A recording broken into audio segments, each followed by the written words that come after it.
Welcome to Behavioral Health Today, a podcast brought to you by the Triad Network. This podcast is designed to share trending topics occurring within the world and our communities and bring them a behavioral and mental health perspective.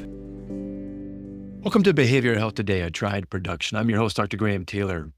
On our show today is Jon Zeitlin. Jon is a co-founder of HabitCoach, where he helps teens and adults with ADHD develop executive functioning skills and strategies.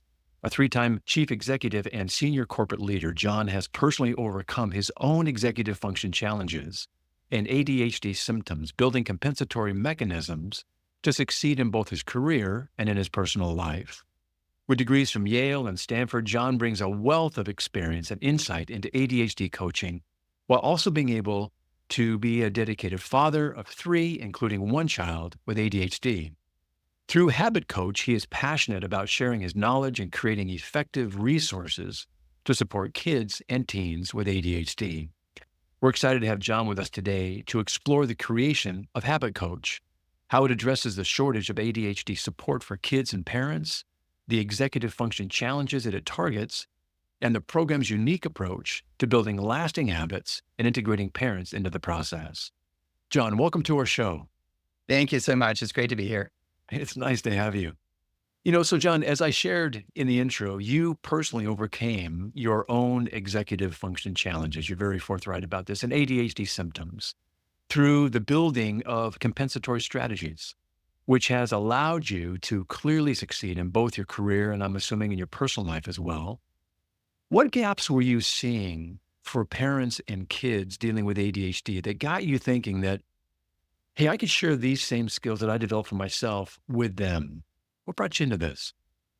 Well, there's really just a shortage of good services of well-trained people in this field who are pediatrically oriented, who are working with kids and teens. And I'll just quickly tell you a little bit about my own story. So I was born in 1965, and just to kind of put that into a time frame, so Driven to Distraction, the book by Hallowell and Todaro that kind of brought ADHD to the attention of the masses, so to speak. That wasn't even published till 1993, I think, or 1992.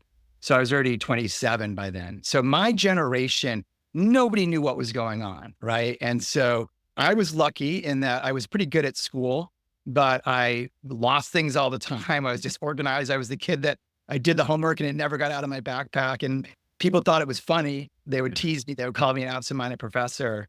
And it wasn't until I got into my professional life, into my late 20s, that I started, kind of flattening out my growth. And I was like, what's wrong here? And I went to a psychologist, and they said to me something that's always stuck with me, is very profound, which is your brain's really good at some things and not so good at other things. But the things you're not so good at, you can actually improve on. And nobody ever had said that to me. It's a simple message. I've been working in this field for a while, and for HabitCoach, where I really got to design the program that I really have been thinking about and really love, I was really wanted to do something so we could get to kids, because kids who are early identified and early treated with coaching or therapy, medication, the combination of those, they can go on to have great, great lives. And so we just saw this gap and this need. We did a lot of early market testing, and there's just a lot of interest and demand from parents and kids for a program that really, really focuses on the needs of both kids and teens. Really good. As you're talking about the habits that can be developed and built that allow, we'll talk about some of the success it allows for, but it's, when we talk about the ADHD, we're talking about some challenges within the executive function portions of our brain. Take a little lap with us here. When we're talking about the executive functions, that portion of our brain, what are we referring to here? Well, I probably, a lot of your listeners know this, but just put very simply, executive function is just the set of thinking or cognitive skills that you need in order to accomplish a goal. And there, sometimes depending on how you list them, there may be 8 or 10 or 12, but I like to think of them as 3 groups. It's easy to remember things in threes, right? So for me, the first group is what I call the ADHD classics. So those are things that people associate with ADHD, like losing things, memory issues, organization, planning issues, prioritization issues. So that's group 1. Group 2 are procrastination. And there's really 2 set of major procrastination issues. One is trouble with getting started on things. We call it task initiation. And the other is kind of focus and follow through, the ability to not be distracted and get a task done. So that's group 2. So the ADHD classics, procrastination issues. And then the third is what I think of like as the higher level executive function. So those are Mm. things like emotional control or mental flexibility or self-awareness. Yeah. Those executive functions are pretty important parts of our day to day, aren't there? I mean, you're talking about things that involve working memory, inhibition, or cognitive flexibility, planning, organization, problem solving. And like you're saying, they really help us manage our daily tasks. They help us make decisions and regulate behavior and in our day to day functioning. And they play a really critical role. And with children, you're talking about, and all of us really, whether it's academic performance or workplace success, or even in our interpersonal relationship, these executive functions are pretty critical parts, aren't they? And the habits around them. Yeah. And there's studies that have been coming out in the last few years that are showing that having strengths in executive function is actually a stronger predictor of adult success than academic, Yes. which is Yeah. counter to the way we all think. We spend all our time with our kids helping them get good grades. And this is sometimes secondary, but it turns out it's critically important. Yeah, I would almost liken that to what we refer to as emotional, our emotional quotient, our EQ, where people can be really, really smart and bright, but they're only as good until they go through a stressful time and they collapse. If they don't have that emotional, maturity, they don't care how smart you are, you're going to collapse. And when the water starts to boil. And so I like the idea that we can help kids very early on to develop these habits that are really critical. You talked about in your 20s, you began to kind of flatten out a little bit or kind of round out. And that typically is when our mid 20s, 25 typically is what people refer to. That's when our executive function part of our brain is, pretty completely developed. But until that time, we're vulnerable to those executive functions not being what we need them to be. So you're saying while the brain is still developing, we can put these habits into place that allow for success. That's a pretty important emphasis here. Yeah. I mean, I work personally as a coach with both adults and kids. And like my mother, who was a violin teacher, I prefer to work with kids because it's so much easier to make progress. So I do love working with adults and I work with men in particular, but they've got decades of these kind of behavior patterns that you're trying to undo. With kids, of course, like you said, just neurologically, there's much more neuroplasticity and just they're still making their way in the world. So Yeah. we start at age 8 at HabitCoach. So we do 8 to 18. And so we have clients who are, in elementary, middle, and high school. What do you see? You talked at the beginning some of the challenges you see come through the door, but what are some of the challenges you're having folks typically share with you? I mean, it's really all over the place. So we always start with an executive function assessment. Okay. So this is different than an ADHD assessment. We're not trying to do diagnosis work here. We do the therapists do that work, psychologists do that work. What we're trying to do is we're trying to get very much more specific, which is what are your executive function strengths and what are your executive function weaknesses? Those are both important because the work we're doing, just put simply, is teaching kids how to learn to play to their strengths and compensate for their weaknesses.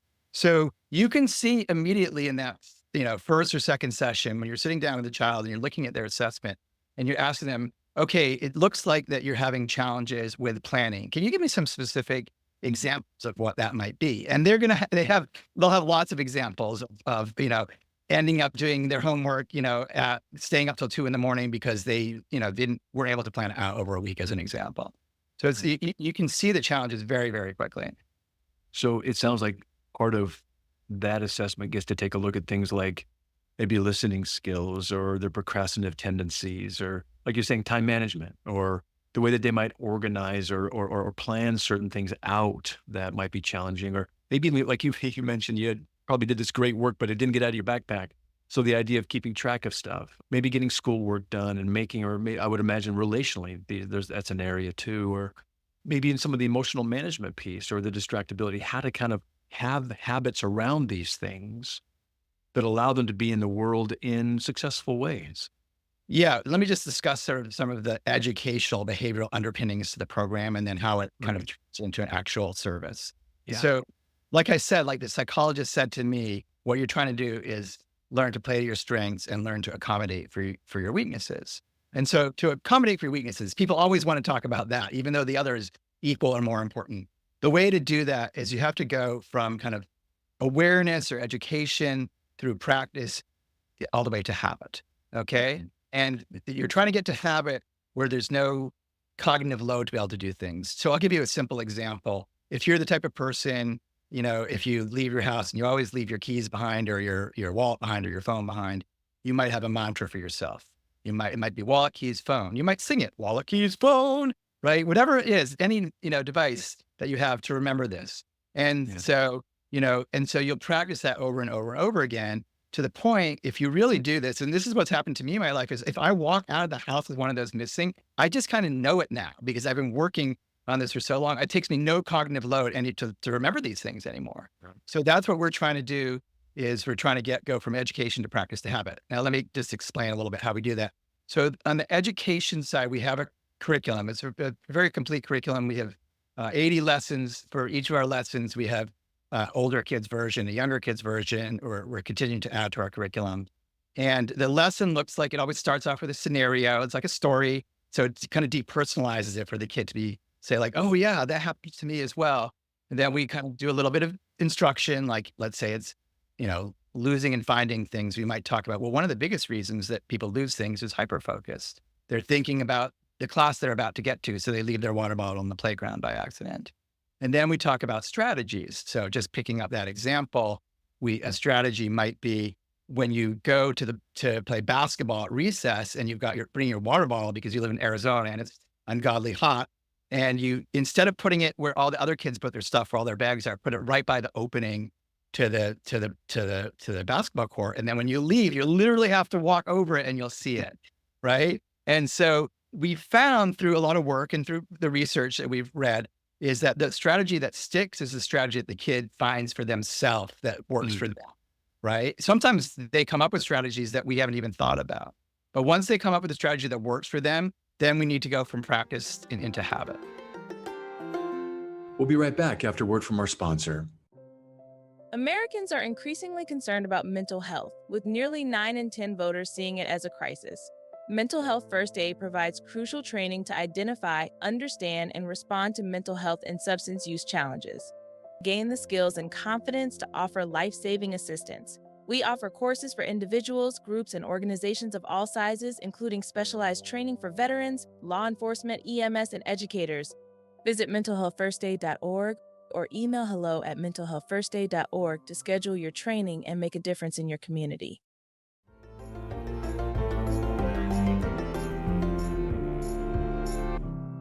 Really good. You know what I like about what you're doing too? It's so hard. We have some ADHD in my family, and it's easy to feel like that person's being blamed, they're being lazy, they're not focused, and all these labels that get kind of put on them. And what you're doing right here that I love is you're reframing these things to say, hey, we're going to play towards your strengths. And we're going to find some compensatory strategies, some habits we can put into place to help you manage those areas that maybe aren't quite as strong. So you can be successful in these areas of life that you need to be successful in. And, habits are typically thought of as behaviors or actions, like you're saying, that are performed almost, like you said, without much load, without much cognitive load being necessary. This happen automatically and consistently. And like you said, they develop through becoming aware of them and repetition and becoming ingrained over time so that they just occur without conscious thought having to be there.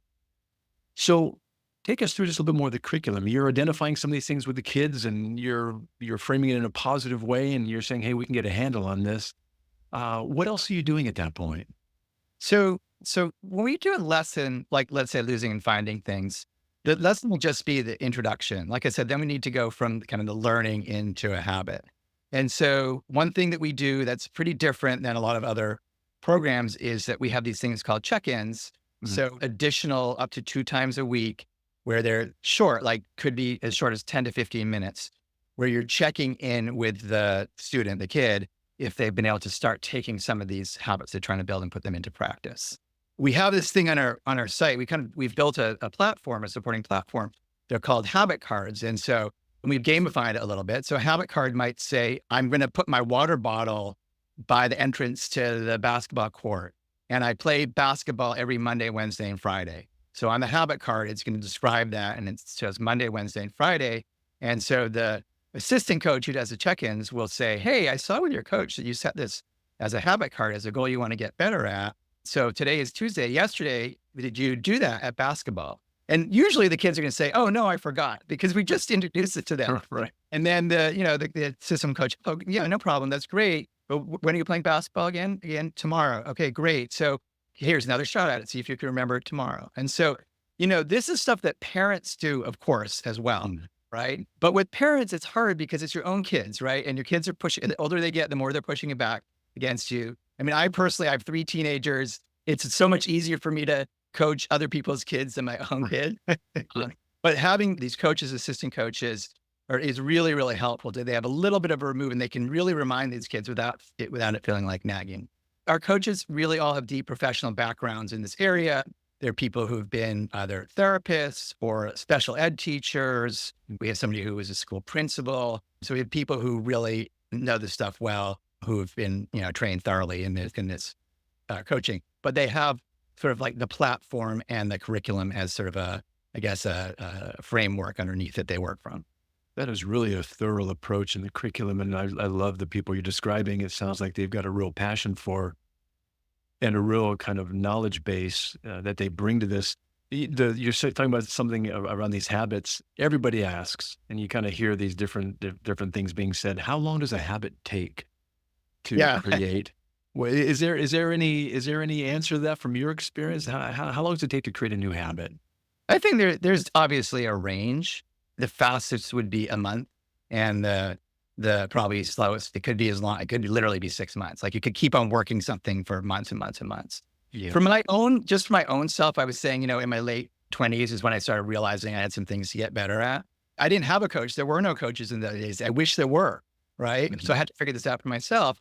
And I would say it probably took me 5 years to the point where I was, consistently on time for meetings, where I wasn't interrupting all the time, where I didn't make as many detail errors. To this day, I'm not perfect. You're never going to be perfect. But I got to the point, which is what we're trying to do with our students, is get to the point where it doesn't get in the way of what they're trying to accomplish in life. Yeah, I like that. It's funny because when you put it like that, we're going to have some response. I'm going to put my water bottle someplace. I'm going to show up to the meeting at some point. But you're saying, what if we do it in a way that allows you to experience some success, not lose your water bottle or be there on time? You're going to have some behavior. Why not have a habit of doing it in, let's say, right ways? And if we do this consistently, repeatedly, then that becomes our go-to. That just becomes what maybe once upon a time would be showing up late, or maybe interrupting, or putting my water bottle in the wrong place. We're going to do these behaviors anyway. Why not have a bunch of habits, like you're saying, set up that allow life to go in really good ways? So I think that's a pretty cool approach. You also mentioned, John, the role of the family in this and bringing family integrated into this process of the coaching too. What is their role and how do you work with them too? Yeah, you're not going to get anywhere if you don't have the family at the table, the parents at the table, or grandparents, whoever it might be. So from the very beginning, we're meeting with the parents. Typically for older kids, it's going to be a once a month meeting. And for younger kids, a lot of times it's just for like 10 minutes after every session. And so it's really important that the parents know what the work the child and the coach is doing. And it's also important that kind of, the same messages are going out. And also that from the parent standpoint, that they realize the coaches are relieving some of their load. And so they, loosen their grip a little bit. So it's really a triangle of the parent, child, and coach that is effective. That's a nice balance. You mentioned working with teens uniquely. Teens, and when we come into our teen years, we want to try on some things ourselves. We want a little more independence and autonomy. And it sounds like part of the art in this as a habit coach is recognizing and kind of empowering the teens to be a part of identifying ways that they could do these new habits and maybe going with those for a while and encouraging those. What are some of the examples that you have of teens and some of the things you're trying to work on and how you approach them? Yeah, I love working with teens, and we love working with teens at HabitCoach. So first of all, it's important that teens have a safe space. So we tell the parents, like, we're not going to tell you everything that your child says in session. I was working with a teen the other day. We were talking about reading for English. And I was saying, he's a junior in Palo Alto, where I live, which is a very intense school district. And, he's reading these big books. And I'm like, so do you actually read any of these books? And no, I don't. And he said, I said, do your parents know that? And he said, no. And I said, okay, well, I'm not going to tell them that. But why don't you read these books? And, and And we had a good conversation. How many of your peers actually read the books or do they read Spark Notes, right? That sort of thing. So we had a good conversation. It kind of ended up with him saying, I used to read when I was a kid, and now that I'm in high school, like once I got a phone, the reading went away, but I really miss it. And I would say, well, maybe over holiday break, you can have that as a goal to read a full book over holiday break or in the summer or something like that. Like he wasn't going to tell his mom, I'm not doing any of the reading for my English. I'm finding other ways to get a good, to try and get the grade in. But he was finding that fine to tell me because there was a safe space there. It was a good, healthy conversation. And you're helping him find a way to be successful with his tendency to kind of approach his subjects in this way. You mentioned the role, not to go too far down this path, but you mentioned the role of having a phone or electronics. So how does that play out with this group? Yeah, I mean, the thing is, the phone for kids with executive function challenges or ADHD, this very powerful computer that we all walk around with is both your best friend and your worst enemy. And so there's, of course, a lot of conversation right now about banning phones in schools, which I get because teachers are having a hard time teaching. What we teach at HabitCoach is that over time, you need to learn how to master your phone habits. Like their phones are not going away. It's stuff that adults struggle with as well. And so a phone is your greatest friend in that you use it for alarms, for reminders, your digital calendar is on there. I mean, for me, that was actually my number one tool that got me organized and successful. So it is really, really important tool in the arsenal to have a phone. At the same time, it's working on, like I like to teach kids about how to set limits for themselves. That's a lot of what we do at HabitCoach, which is to say, how many hours a day do you think you should be on your phone? And if you ask that to a typical teenager, most of them are not going to say any more than like 2 hours. And then you say, okay, great. Well, do you want to set limits on your phone? With a younger kid, of course, the parent needs to be more involved in that conversation. But as the kid gets older into the teen years, to kind of put it on them is good because they're going to be gone in a few years. And so you're really in those high school years working super hard to get them to take responsibility for themselves. As you see them do that, develop these habits and some of the disciplines around them and the successes that they're beginning to experience, what's some of the feedback you hear from them as they come back and say, hey, my water bottle, you never guess where I put it? Or what are some of the things you're hearing? Oh, it's great. I mean, you can just see kids' confidence growing, right? Like it's really frustrating to have ADHD or really to have executive function weaknesses. It's easy to get down on yourself. And when you start turning it around, and sometimes the work goes pretty rapidly, when you say somebody's saying, I used to procrastinate so much and I'm getting much better now. It's like, you can just see it. It's pretty easy. We do some measurement work in HabitCoach where we reassess and we see improvement of symptoms, but qualitatively it's just, you can see it and the parent can see it pretty readily.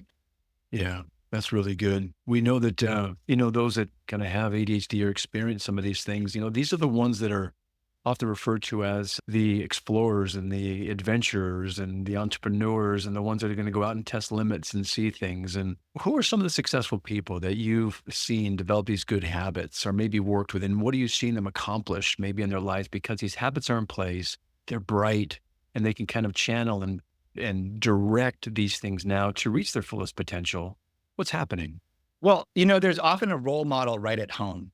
So often it's so genetic, these issues, that so often somebody has a parent who has ADHD as well. And many times that parent is successful in life, right? And they've probably done the work either consciously or subconsciously. So sometimes that's a good way to talk about it. Hey, tell me about your dad. What do they do for a living? How do they do it? And even if the dad is struggling a little bit, in general, there's a role model. But then there's also, of course, many famous people who are like well-known. The founder of JetBlue, David Needleman. So he's, I guess, the inventor of the electronic ticket. And he's a guy with bad ADHD. He's talked about it publicly a lot.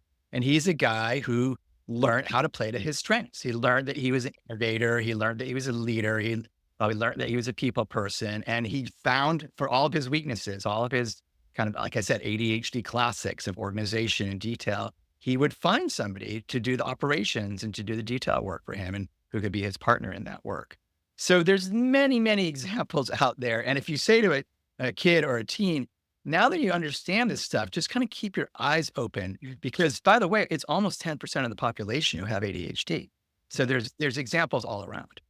Yeah, I like the way that you normalize it and kind of take the stigma out of it or depathologize it in a way.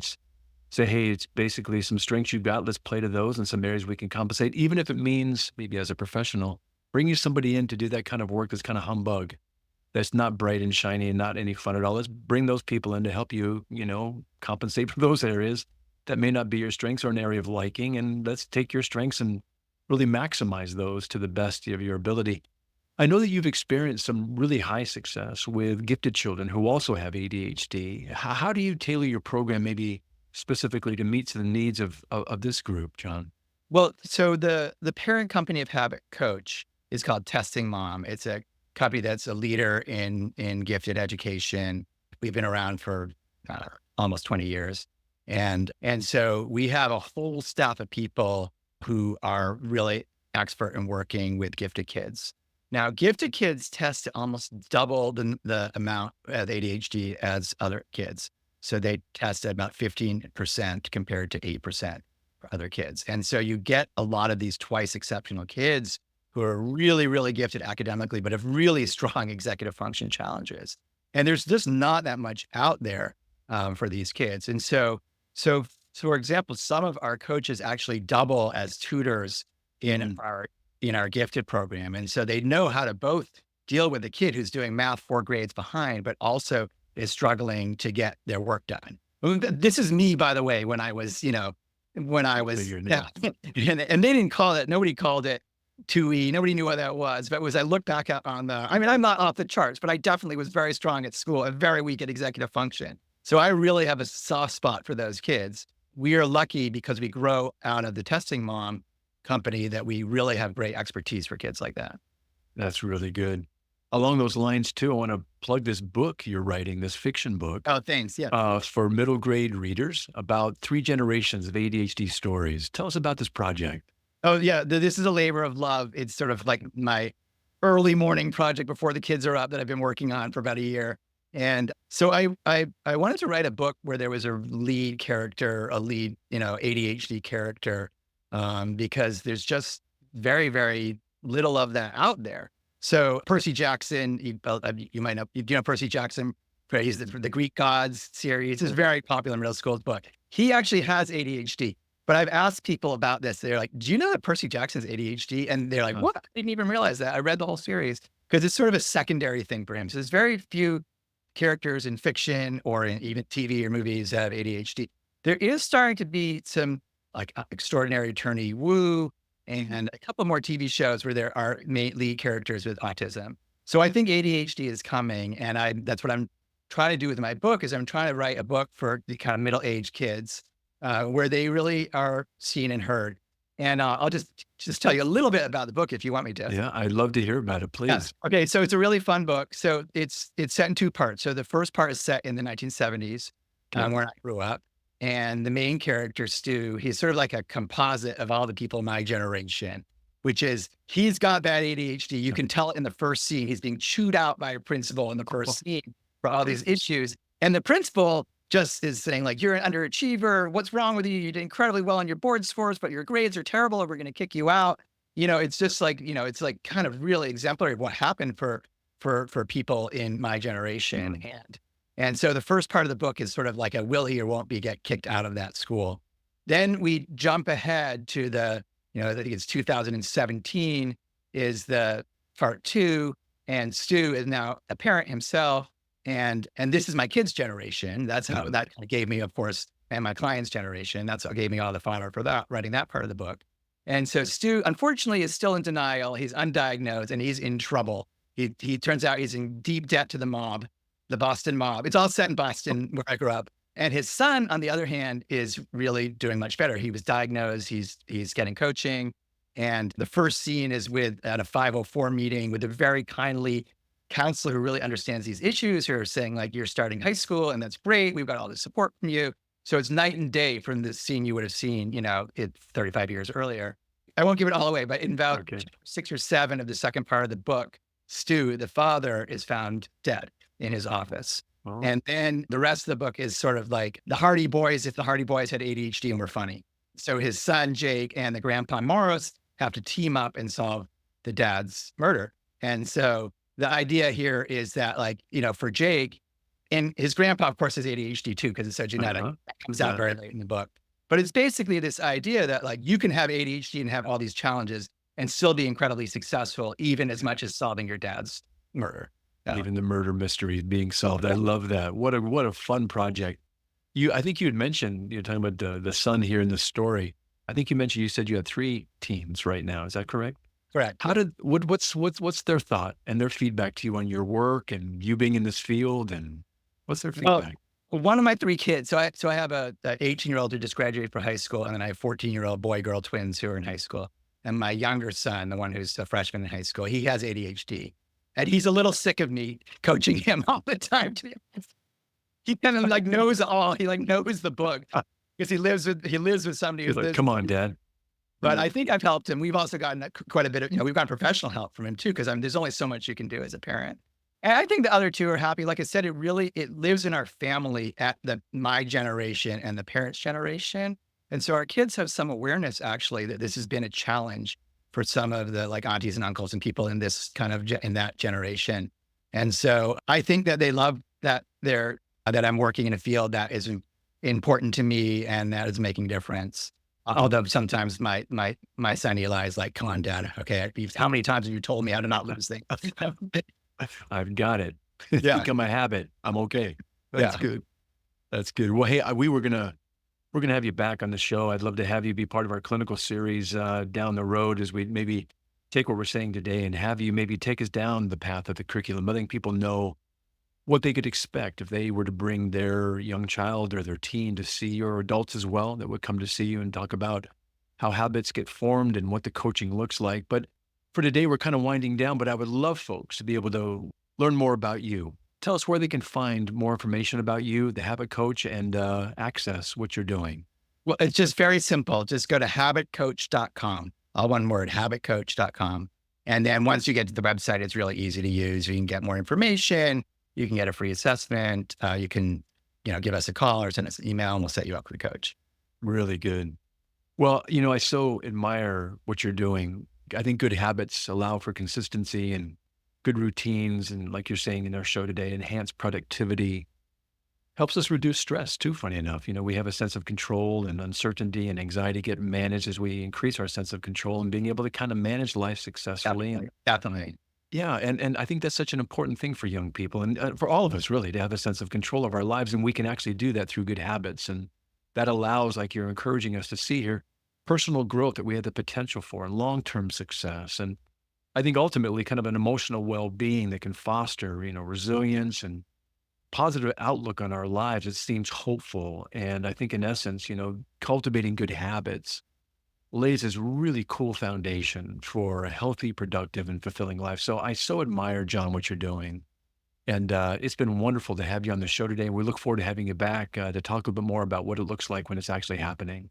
Okay. Thanks so much, Graham. I'll be happy to do a return visit, and I really enjoyed our conversation. I sure enjoyed it as well. Thank you again. Okay.